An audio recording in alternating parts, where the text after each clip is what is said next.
ఖలిస్తానీ వేర్పాటువాది ఖలిస్తానీ ఉగ్రవాది హర్దీప్ సింగ్ నిజ్జర్ హత్య కేసుకు సంబంధించి భారత్కి ఎలాంటి ప్రమేయము లేదు అని మరొకసారి కెనడా ప్రభుత్వమే చెబుతోంది, కెనడా పోలీసులు చెబుతున్నారు. కానీ గతంలో ఉన్నటువంటి ప్రైమ్ మినిస్టర్ జస్టిన్ ట్రూడో నోటుకొచ్చినట్టు మాట్లాడాడు.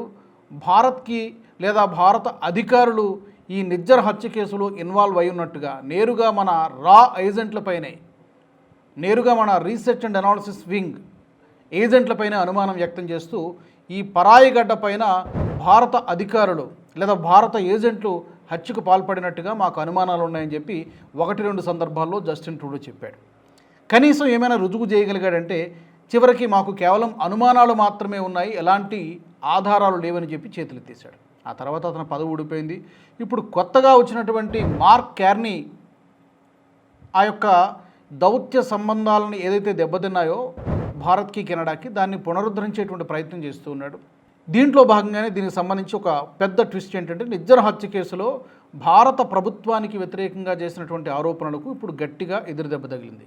కెనడా పోలీసులు చెప్తున్నటువంటి వెర్షన్ ఏంటంటే, Canada RCMP deputy commissioner Lisa మోర్లాండ్ మాట్లాడుతూ ఆయన ఏం చెప్తున్నట్టే, ఈ ఆర్గనైజ్డ్ క్రైమ్లో భారత ప్రభుత్వ అధికారులు పాల్గొన్నట్టు లేదా వారిపై కేసులు నమోదు చేయడానికి ఎలాంటి ఆధారాలు లభించలేదు.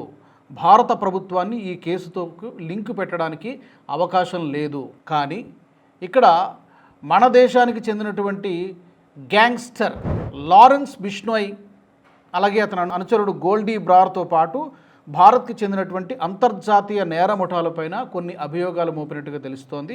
అమెరికా లా డిపార్ట్మెంట్ ప్రకారం చూస్తే నిజ్జర్ హత్యకు ఈ లారెన్స్ బిష్నోయ్ గ్యాంగ్ కుట్ర పన్నినట్టుగా ఆ అభియోగ పత్రంలో పేర్కొన్నట్టుగా తెలుస్తోంది. అయితే ఇందులో భారత ప్రభుత్వానికి కానీ లేదా భారత ప్రభుత్వ అధికారులకు కానీ, ఇంటెలిజెన్స్ విభాగానికి కానీ, లేకపోతే రీసెర్చ్ అండ్ అనాలిసిస్ వింగ్ కానీ ఎలాంటి ప్రమేయం లేదు.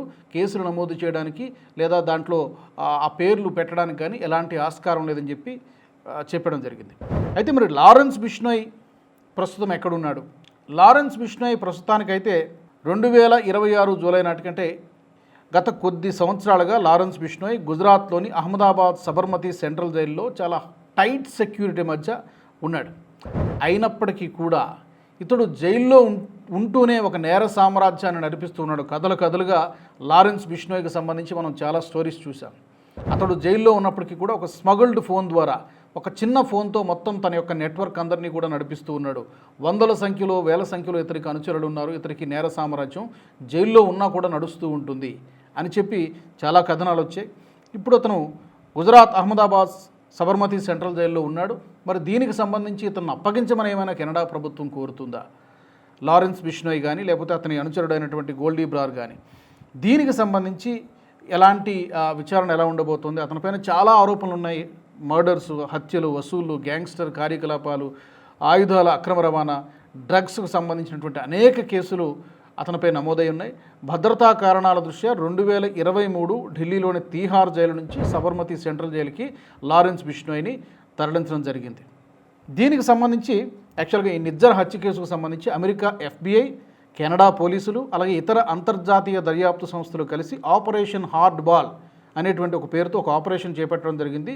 దీంట్లో వాళ్ళు ఇప్పటివరకు కనుగొన్నటువంటి వివరాలు, లారెన్స్ బిష్నోయ్ గ్యాంగ్ పైన ఒక భారీ ఆపరేషన్ చేయడం జరిగింది. సో దీనికి సంబంధించి ప్రస్తుతానికి లారెన్స్ బిష్నోయ్ని, గోల్డీ బ్రార్ని ఈ కేసులో అక్యూజ్డ్గా, నిందితులుగా చేర్చడం జరిగింది. మరి చూడాలి ఈ అంశానికి సంబంధించి లారెన్స్ బిష్నోయ్ అనుచరులు కానీ ఎవరైనా ఇంతవరకు రెస్పాండ్ అవ్వలేదు, ఎలా ఉంటుందో చూడాలి.